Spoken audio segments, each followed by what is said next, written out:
ব্ৰহ্মপুত্ৰৰ বুকুত উদ্ধাৰ এটা অচিনাক্ত মৃতদেহ। শৰাইঘাট দলঙৰ নিচেই কাষতে মৃতদেহটো প্ৰত্যক্ষ কৰে নদীত কাপোৰ ধুবলৈ যোৱা কেইগৰাকীমান মহিলাই।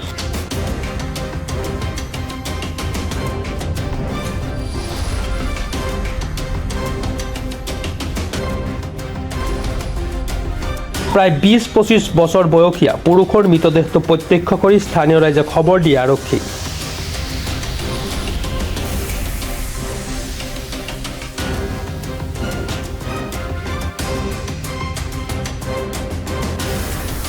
পিন্ধনত এটা বগা টি-চাৰ্ট আৰু কলা পেণ্ট আছে মৃত লোকজনৰ।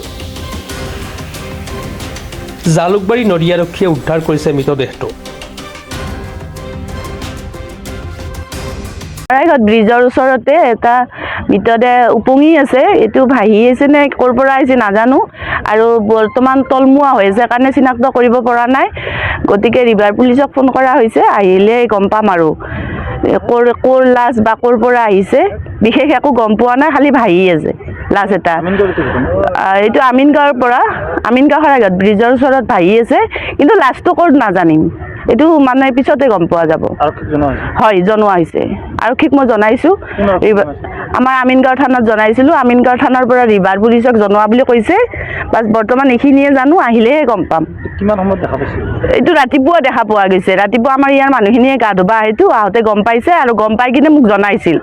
জনাৰ পিছত মই থানাতো জনালোঁ আৰু নিজেই দুবাৰকৈ আহিলোঁ চাবৰ কাৰণে। মৃতদেহটো পুৰুষ নে মহিলা? ল'ৰা হ'ব চাই, কম বয়সৰ ল'ৰা হ'ব, 20-22 বছৰৰ ল'ৰা হ'ব চাই, তেনেকুৱা লাগিছে আৰু দেখি কিনে। ফুলাও নাই ডেড বডি। মই নদীৰ ঘাটত আহোঁ আৰু কেতিয়াবা আজি আহোঁতে দেখা পালোঁ নদীৰ ঘাটৰ তলত দলঙৰ ওচৰতে আৰু এটা ডেড বডি পৰি আছে। সেই ডেড বডিটো পুৰুষ নে মহিলা দেখাত লাগি আছে পুৰুষেই হ'ব। তো যি হওক, তো ডেড বডিটো চাই পেলাই বেয়া লাগিল। আজি বহুত দিন আগত এনেকৈ এটা ব্ৰিজৰ ওপৰৰ পৰা পৰিছিলে, সেইটোৱে হ'ব পাৰে নেকি মোৰ সন্দেহ। সেইকাৰণে মই পুৰুষৰ আমাৰ আমিনগাঁও আৰক্ষী থানাত খবৰ দিছোঁ। সিহঁতে আকৌ আপোনাৰ পানীৰ যোগানৰ যিটো তাতে খবৰ দিছে। এতিয়া কি হয় ব্যৱস্থা, যাতে সোনকালে এইটো মানে উদ্ধাৰ কৰে। পানীটো বহুত কমি আছে, সেইকাৰণে দেখা পাইছোঁ। পানীটো কমি আছে? কমি আছে এতিয়া বৰ্তমান বহুত কমি আছে। পানীত ভাহি আছে। আমিনগাঁৱৰ পৰা মধু মাধৱ দাস ৰিপৰ্ট, প্ৰাতঃ টাইম ডিজিটেল।